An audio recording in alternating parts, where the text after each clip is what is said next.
तपाईहरुको फेभरेट बाजा कुन हो? बाजा बजाउन मिल्ने चिज यसपालि के गर्ने त्यसलाई?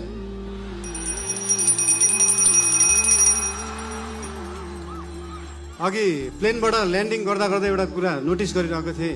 यहाँनिर चितवनमा छतमाथि चाहिँ यस्तो जस्ता राख्ने चलन रहेछ है। सबका सब निलो जिस्काउनलाई राखे जस्तो। कसलाई जिस्काउनु भएको त्यसरी?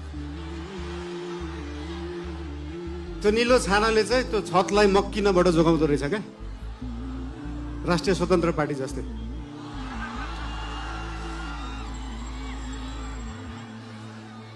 चितवन अघि झर्दै गर्दाखेरि एकजना भाइले भन्नुभयो, दाइ देशभरि जाँदाखेरि जसरी टुरिज्म प्रमोसन गर्नु भएको थियो एकचोटि चितवनको पनि टुरिज्म प्रमोसन गरिदिनु होला भनेर।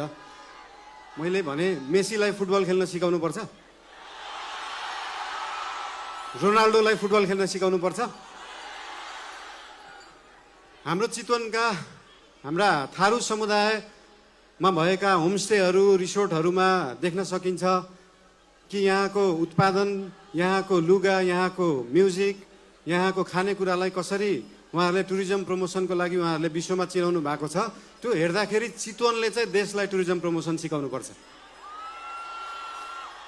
घरमा खाने आफ्नो लोकल खाना, आफ्नो लोकल परिकार घरमा खाने, त्यो लोकल परिकारलाई एउटा इन्टरनेसनल क्युजाइनको रूपमा उहाँहरूले प्रस्तुत गर्न सक्नु भएको छ। त्यो पुरै देशले सिक्न जरुरी छ।